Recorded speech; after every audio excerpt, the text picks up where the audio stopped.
This is a reaction video to the first big mountain stage of the Tour de France. And man, we were in for a good pedal race.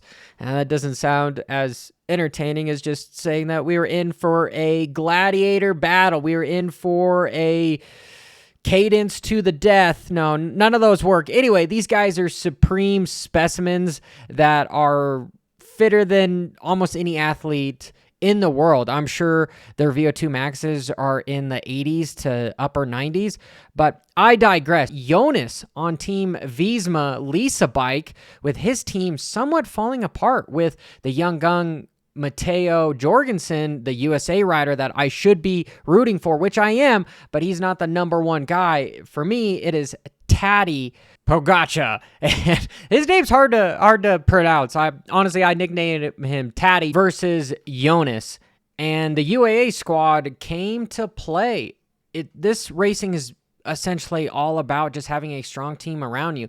A lot of the riders on these teams, they could potentially be GC contenders themselves, especially the Yates brothers, and at least one of them is on the UAE squad for Tadej. And they just exploded. There's Tadej doing 900 watts, I'm sure, or more for 30 seconds to a minute, and then putting it back down to probably roughly around 500 or so.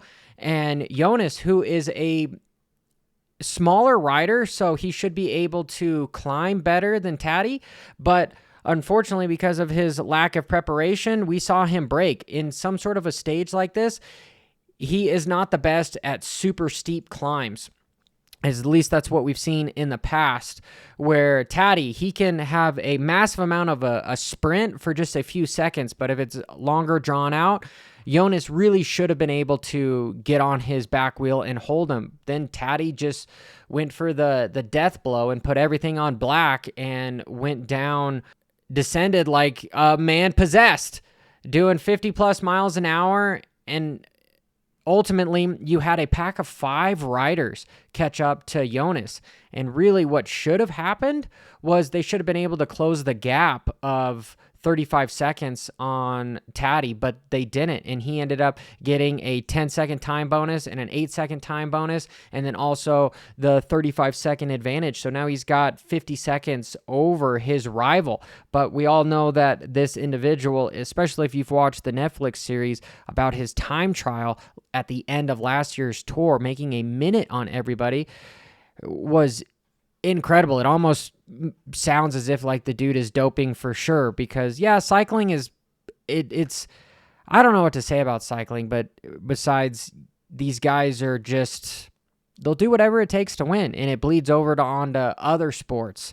So I'm interested to see what's going to happen in the next 2 weeks of the Tour de France, because them going out with this many climbs right off the bat is decimating at least the sprinters. The sprinters can't keep up. And, you know, from a guy that has retired from motorcycle racing and now is getting into Ironmans and cycling more after some bad injuries, yeah, the sprinters, they're incredibly powerful, but you can't get pure muscle up the hill, right? So pretty much the Tour de France has always been won by having lean guys, because realistically, the statistics on when it comes to power to weight ratio is for every kilo, you can save around 8 to 10 watts, which is crazy. So I'm 150 pounds. I could climb a lot better if I was 125, but if I could still keep the power somewhat close, maybe I could lose 10% of my max power output, but I'd be able to climb a lot better because it just takes less effort to get up the hill. Where Tadej is one of these guys that's somewhat in the middle. He's a good sprinter. He's a good climber.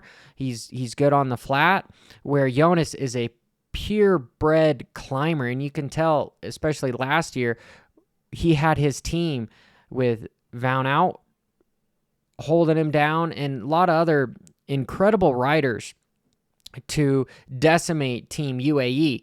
And this year, it is looking like Team UAE has got the stronger riders, which is going to help Tadej for sure. So I'm rooting for him. I want to know what you guys think in the comments below. And I'll probably continue to keep following up on this stuff, because it is a spectacular sport. All around cycling is just one of those things, regardless if it's infiltrated with potential cheating.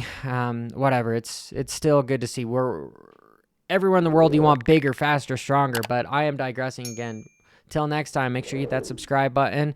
This is Johnny Hopper. Should I say effing? Maybe I should.